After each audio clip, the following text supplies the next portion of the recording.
Je suis un sugar. Le sugar que je suis. Sauf que l'on travaille seulement, on profite pas. Peux-tu te présenter et nous parler un peu de ton parcours? Alors, en présentation, c'est Carrie, donc étudiant en bachelor ressources humaines.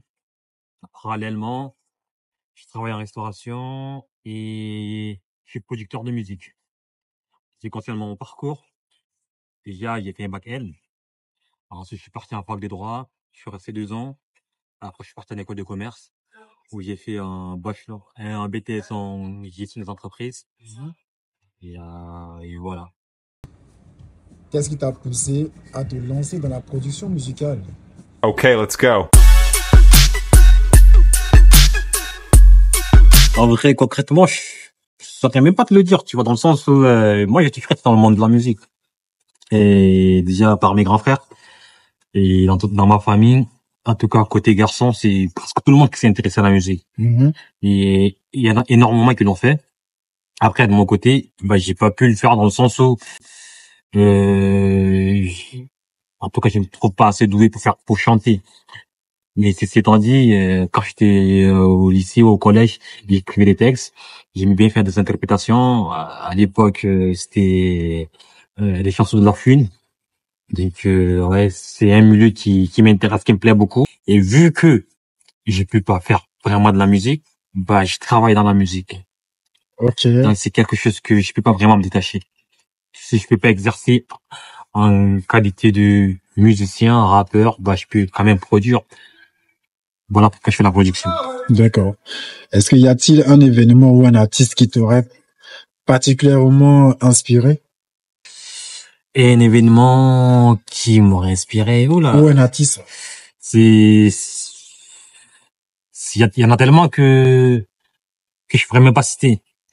Mais je me souviens, quand j'avais 6, 7 ans, et j'ai mon grand frère, justement, celui qui est médecin, il faisait un spectacle, et juste bien avant de partir, il me disait,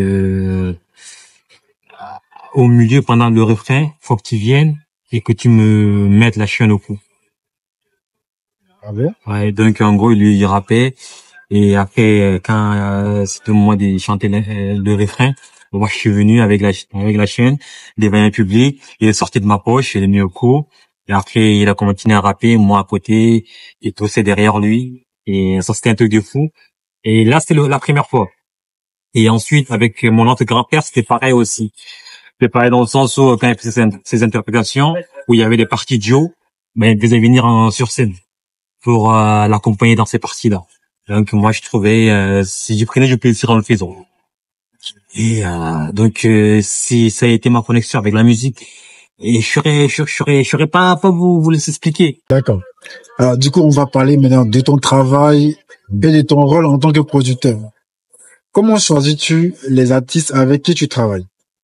En vrai, généralement, faut savoir que il y a pas de méthode vraiment exacte. Il y en a qui viennent vers moi.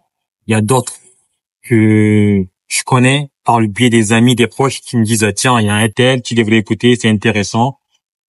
Tu vois. Donc non, c'est soit ils viennent vers moi, c'est soit d'autres personnes me les présentent, ou moi-même je fais le travail d'aller vers eux. D'accord.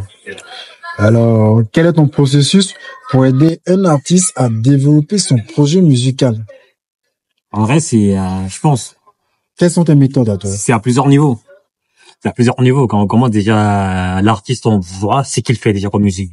D'accord? Parce que c'est très important de catégoriser l'artiste entre guillemets. Faut qu'il se reconnaisse dans son univers. Et dès qu'on a ça, on travaille là-dessus. On travaille sur ses faiblesses et en mettant plus des moyens sur ses points forts. Ça, c'est premièrement. Et deuxièmement, on travaille aussi sur l'image, que aujourd'hui, l'image est très importante. Ouais. Surtout en tant qu'artiste. Communication sur les réseaux sociaux. Effectivement. Donc, on travaille là-dessus. Et ensuite, quand les deux c'est fait, il faut aussi que le mec soit passionné. Parce que s'il n'est pas passionné, Minimum. c'est un travail que tu fais, mais ça produit pas de résultat. D'accord. D'accord. Alors, Carrie, est-ce que tu travailles plutôt sur le son, l'image, la stratégie ou un peu de tout? En vrai, c'est un peu tout. Tout est packaging, en fait. Et l'image, elle est autant importante que le son, tout comme la stratégie. Parce qu'aujourd'hui, malheureusement, avec un bon son, mais si t'as pas une bonne stratégie, ça peut tout de suite tomber dans les oubliettes. Et l'image, c'est justement, c'est ton identité musicale. Entre guillemets, avant que tu te mettes à chanter, bah, c'est déjà l'image que tu projettes. Donc, je travaille un petit peu sur tout. Ça dépend aussi. Il y a des artistes qui viennent et qui ont une forte présence, qui travaillent leur image, qui sont tellement bien que moi, j'ai pas grand-chose à faire à part donner des petits conseils. Et en ce qui concerne leur stratégie, bah, c'est aussi sur 3 phases. Avant le projet, pendant le projet, après le projet. C'est comme ça que ça marche. En tout cas, c'est comme ça que moi, je procède. Ok, c'est carré. Alors, en tant que producteur, est-ce que tu as déjà rencontré, quels sont les défis que tu rencontres en tant que producteur? Les défis, il y en a beaucoup, mais le truc le plus relou, c'est quand l'artiste ne croit pas lui-même à son potentiel. Ça, c'est compliqué. Parce qu'il manque d'investissement, il s'investit pas beaucoup. Toi, tu crois au projet, tu crois dur, mais plus que lui, t'es obligé de le convaincre qu'il est sur un bon truc, tu vois. Donc c'est pas fluide. Alors que si lui-même il croit en son projet, bah c'est plus fluide et ça va vite. Ça c'est un deuxième moment. Après pour le reste c'est plus d'ordre logistique. Ça c'est pas compliqué. Faire des scènes aussi c'est pas compliqué dans le sens où aujourd'hui j'ai un carnet d'adresses qui me permet aussi de pouvoir les placer dans certains événements. Que c'est tranquille. D'accord. Alors, du coup, là, on va passer à une autre étape de notre interview. On va plutôt parler de l'industrie et aussi le regard que tu portes sur la musique actuelle. Voilà, en tant que producteur. Alors, comment vois-tu l'évolution de l'industrie musicale aujourd'hui, notamment avec TikTok et les plateformes de streaming? En vrai, honnêtement, si je vais répondre à cette question, mais peut-être que ça va être objectif dans le sens où je regarde l'industrie musicale, mais pas à l'échelle internationale. Je regarde beaucoup plus ce qui se passe au Tchad, Dans par la vraie exemple. vie, ouais, ok. Au Tchad.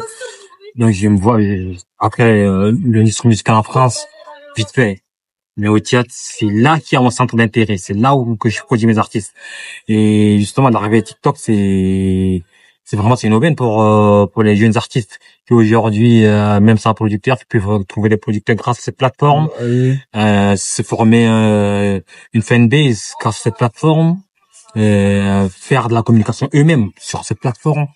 Donc aujourd'hui, si on passe d'une étape de l'artiste qui a besoin de beaucoup d'une équipe machin autour de lui à l'artiste qui peut être entre guillemets indépendant et faire ses propres démarches tout seul.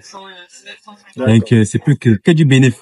Mais attention, c'est aussi un couteau à double tranchant dans le sens où TikTok c'est très bien, ça fait faire péter un artiste, mais c'est à l'artiste maintenant de gérer ça. Parce qu'on connaît, il y a pas mal qui ont eu des carrières en feu de paille. Ça commence, ça dure pas longtemps, après ça tombe. Ouais, ça peut créer l'effet inverse. C'est ça. C'est-à-dire des polémiques. Si son image est mal gérée, il risque aussi de partir en vrille parce que TikTok c'est très viral. Ben effectivement, mais après tout ça, ça reste aussi de la gestion et aussi dans la tête. D'accord.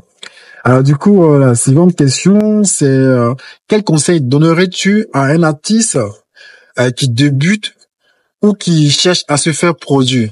Quel conseil donnerais-tu à celui-là? En vrai, à se faire produire, je pense Ou que qui débute dans la musique, hein? déjà quand on débute, faut vraiment savoir que faut être sûr qu'on est fait pour ça, qu'on est passionné, parce que c'est une aventure et c'est pas une fleuve, c'est pas un fleuve doux. Et faut y aller, faut se donner les moyens, faut pas abandonner. Même quand il y a des refus, faut jamais dormir sur un échec et faut jamais se contenter d'un succès.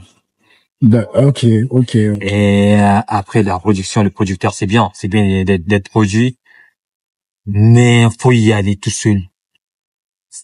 faut pas compter que sur le producteur. Faut y aller, faut se donner les moyens. Et quand on est un producteur, c'est un plus et c'est plus simple. D'accord. As-tu déjà refusé un artiste? Si oui, pourquoi? Oui, il m'arrive déjà un artiste qui en ce moment qui buzz au théâtre, on m'a proposé. Est-ce qu'on peut connaître son nom ou bien tu préfères taire le nom? Non, c'est top secret. D'accord. Il préfère taire le nom, d'accord. Ouais. Et non, c'est justement à l'époque déjà j'avais un artiste qui venait de signer et je pouvais pas me permettre de signer deux artistes en ce moment. Ouais. Donc j'ai dû mettre tout ça en stand-by. Mais voilà. Là en ce moment, il est produit par la personne qui m'a proposé. Ça sera bien sur le principal. Après, il y a aussi, je reçois des messages des jeunes qui m'envoient, qui veulent être produits, machin. Mais sauf que je peux pas produire tout le monde. Déjà, ce que je fais en ce moment, c'est quand je signe un artiste, je me concentre déjà sur son développement artistique. Donc, ça prend beaucoup de temps et beaucoup d'énergie et beaucoup d'argent. Tu peux pas faire ça avec beaucoup d'artistes. Si t'as beaucoup d'artistes, tu peux pas vraiment donner tout ton temps à ces artistes-là. Maintenant, j'en ai qu'un. Enfin, j'en ai deux. Donc, je peux quand même manager le temps. Mais à quatre, c'est pas possible. Bon, pour toi, pour ton statut et pour le début de ta carrière en tant que producteur, ça peut se comprendre. C'est exactement ça. D'accord. Et je précise que je suis seul. Ok, d'accord, carré. Alors, nous allons plutôt nous pencher sur tes ambitions et tes projets futurs. Donc, quels sont tes projets en cours? Les projets en cours? Et aussi, si tu as un artiste ou un projet dont tu es particulièrement fier. J'ai compris après les projets en cours. C'est là en ce moment, je suis inscrit en bachelor. RH, ça se passe bien. Parallèlement, je fais des certifications Non. en ligne. Ça se passe bien aussi. Le travail, c'est super. Et dans le domaine artistique, justement, le label, il se porte très bien. Il y a tout le temps des artistes qui nous contactent, tu vois. Donc, on est sur un bon tournant. Il y a Serge Mokrizi qui a sorti un projet, Banger. Serge Mokrizi, okay. Qui a sorti un projet, Banger, qui est d'ailleurs sur la plateforme de téléchargement légal, bien évidemment. Il fait des plateaux, télé, radio, au théâtre, ça se passe très bien. Et ses chansons sont prises dans les émissions. Elles sont prises dans les émissions, effectivement. Et vous pouvez effectivement les entendre un petit peu partout parce qu'il y a les DJ qui les passent aussi dans les soirées. Ça part de la musique, ça part de l'amour. Donc c'est un sujet qui est hyper important de nos jours. Il y a un autre artiste que je dirais pas le nom qui arrive, très agressif, très chaud et qui va vraiment faire parler de lui. Pour moi c'est un artiste. Il est philosophe, c'est un artiste complet. D'accord. Ça arrive. Et dans le projet, effectivement, c'est après monter. Là, j'ai une maison de production. Après, j'ai monté un studio. Après, on va faire des événements, des festivals. Et ça va bien se passer. On va dire révolutionner le monde de la musique au Tchad et pour que ça parte à l'échelle internationale. Ça fait partie des ambitions. Nous, on te souhaite que le meilleur. On te souhaite que cela t'arrive. Merci, ça fait plaisir. Voilà. Ensuite, où te vois-tu dans 5 ans en tant que producteur? Oh, 5 ans. Dans 5 ans en tant que producteur, je pense, je serai avec pas beaucoup d'artistes déjà, 3-4 ans. 4 peut-être. 4 peut-être plus, mais pas plus, non, je pense pas. 4 artistes, c'est déjà pas mal. On va être présent sur des événements, des gros événements du théâtre. Un label qui inspire confiance, qui œuvre pour les artistes. On n'est pas là et pour la musique, effectivement. On n'est pas là que pour faire de l'argent, mais pour permettre aux rêveurs de réaliser leurs rêves. Voilà. D'accord. Alors, c'est bien compris. Alors, dis-moi, Carrie, si je peux me permettre, depuis tout à l'heure, je te tutoie. As-tu une vision précise de l'artiste idéal que tu aimerais produire? Pour moi, il n'y a pas d'artiste idéal. Pour moi, il y a des passionnés. Quand tu es passionné, je te produis. Mais est-ce que tu as une idée quand même? Parce qu'actuellement, tu as forcément l'un des artistes que tu produis. Peut-être tu en as deux, je sais pas. Voici, Là, tu produis deux artistes là. deux artistes ensemble. D'accord. Est-ce que l'un des artistes, tu as forcément une vision pour l'un d'entre eux? Toi, tu vois qu'il y a un qui est un banger, tu vois, un danger pas possible. Mais c'est pas les mêmes domaines. Sur qui tu peux vraiment miser à fond? Effectivement, je comprends, Est-ce que tu as vraiment une idée sur cette personne là? Non, mais mes deux artistes, c'est pas le même domaine. Ok. Il y en a un qui chante l'amour, il y en a un autre qui chante la rue. Et après, même s'il y a un petit peu plus d'affinité avec tout ce qui sort de la rue et tout ce qui est l'ego trip. Ouais. Mais je dirais pas que j'ai une préférence parce que j'ai fait le choix des siens les deux. Moi, j'ai préféré les deux. D'accord. Rêves-tu de collaborer avec un artiste en particulier? L'artiste en particulier, collaborer avec. Ouais, un artiste local. Est-ce que tu rêves parce qu'il y a forcément un artiste au Tchad qui a la page, qui fait la tendance actuelle. Non, pas forcément. Non. Après, non, je suis très bien avec mes artistes. Après, il y a d'autres artistes, attention, qui sont très bons, qui sont très bien, et qui sont dans d'autres, qui sont signés ailleurs, avec mes confrères. Même si parfois, je vois qu'il y a un problème de management. Donc, c'est plus dommage pour l'artiste, mais je dirais pas que je rêve de collaborer avec un artiste en particulier. Si c'est le cas, je vais le chercher, l'artiste. D'accord. Alors, pour toi, quelle serait ta plus grande réussite pour toi dans ta carrière? Quelle serait ta plus grande réussite pour toi dans ta carrière? Ma plus grande réussite, c'est que les artistes à l'international viennent faire des collaborations au Tchad avec mes artistes. Et pas que avec tous les artistes du Tchad. On compare aujourd'hui du Tchad comme le Nigeria qui inspire les États-Unis, l'Afrobeat qui inspire le monde entier. L'Afrique du Sud aussi, hein, avec la Mapiano, le mouvement Mapiano. Voilà, Mapiano, voilà. Donc non, ça va être une réussite, un truc. D'accord. Alors, on est presque à la fin. Je dirais, moi, nous sommes à la fin de notre petite interview. Voilà. Donc, du coup, on va parler plus personnel. Donc, on va parler un peu plus personnel de toi. En dehors de la musique, quelles sont tes autres passions? En dehors de la musique, moi, je suis un passionné de l'entrepreneuriat, d'ailleurs. L'entrepreneuriat, ok. Ouais, c'est quelque chose qui me fascine. Je suis fasciné par l'entrepreneuriat. Je passe tout mon temps. Je suis quelqu'un qui cherche tout le temps à innover, à créer. Je suis un créateur. D'accord.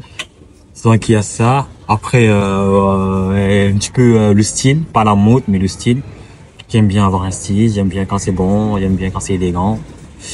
Et sinon, pas grand-chose. Hein. J'ai plutôt une vie simple.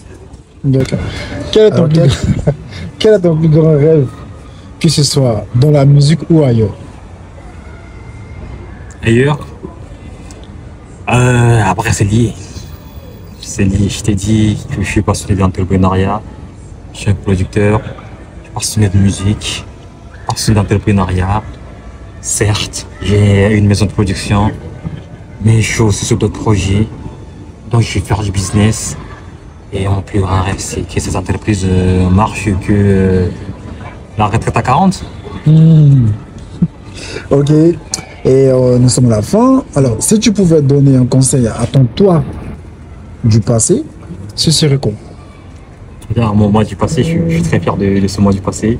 Parce que même si avant j'étais plus fougueux et que j'avais pas vraiment de retenue comme je l'ai un petit peu en ce moment, après c'est l'âge aussi.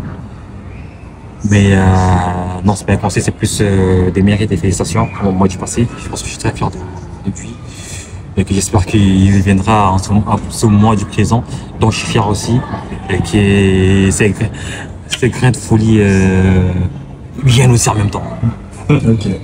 Merci beaucoup, Carrie, pour cette interview qui est aussi passionnant. Merci à vous. On aimerait peut-être, on te souhaite le meilleur pour toi et tes artistes. Et on espère te revoir triompher à l'échelle internationale. Et j'espère aussi. Merci à toi. Merci.